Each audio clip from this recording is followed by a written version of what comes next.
నమస్తే టిఆర్ నిజం. నేను మీ రమేష్. ఇక స్థానిక సంస్థల ఎలక్షన్లలో నేను సర్పంచ్ అనిపించుకోవాలని, నేను వార్డు మెంబర్ అనిపించుకోవాలని చెప్పేసి జనం అందరూ ఆతృతలో ఉన్నారు.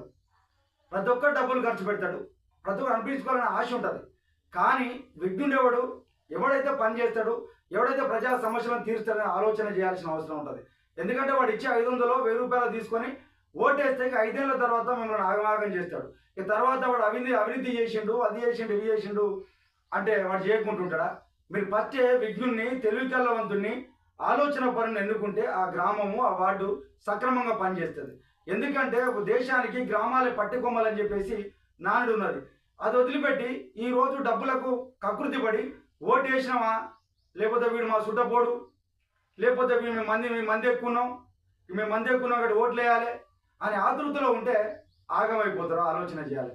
ఇంకోటి, ఊళ్ళల్లో సర్పంచ్ ఎంత ముఖ్యమో వార్డు మెంబర్ కూడా అంతే ముఖ్యం. ఏ సమస్య ఉంటే సర్పంచ్ తోటి కాని సందర్భాన్ని బయటికి తీసుకుపోయి చేసే సందర్భం ఉండాల్సిన అవసరం ఉంటుంది. అంటే ఎంపీడీ ఆఫీస్కో, కనీసం కలెక్టర్ ఆఫీస్కో, లేకపోతే సంబంధిత వ్యక్తులకో తీసుకొచ్చి మా వార్డు సమస్యలు గీ అని చెప్పేసి నెరవేర్చేటువంటి నాయకుడు కావాల్సిన అవసరం ఉన్నది. అలాంటి వాళ్ళను విజ్ఞతతోటి ఓటు వేసి గెలిపించాల్సిన అవసరం మన పైన ఉంది. ఎందుకంటే ఈరోజు ఓటు వేసి తర్వాత వీడు పని చేస్తలేడా, వీడు అవినీతికి పాల్పడ్డా అంటే ఈ చేయకుంటుంటాడా? కాబట్టి మీరు ఓటేసే ముందే విఘ్నుల్ని, ఆలోచన పరుణ్ణి, సమస్యలపైన అవగాహన ఉన్నోడిని, అధికారుల దగ్గర పోయి సమస్యను తీర్చేటువంటి నాయకుడిని ఎన్నుకోండి. ఎందుకు 4 సార్లు పోటీ చేసిండు, 5 సార్లు పోటీ చేసిండు అనేది కాకుండా నిజంగా విఘ్నుడెవడు,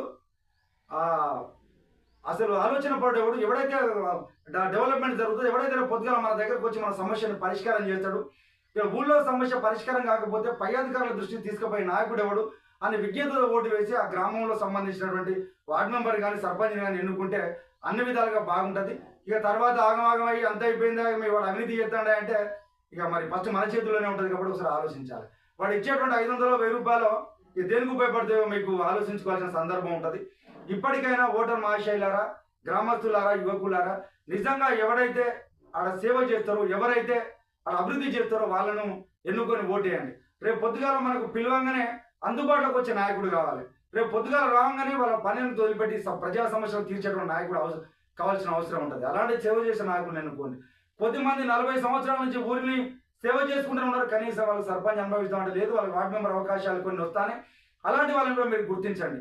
ఎందుకంటే ఎవరైతే ప్రజా సేవ చేస్తారో, ఎవరైతే అనుకూలంగా ఉంటారో, ఎవరైతే వాడిని అభివృద్ధి చేస్తారో, ఎవరైతే మనకు ఆదుకుంటారో అలాంటి నాయకుడిని ఎన్నుకొని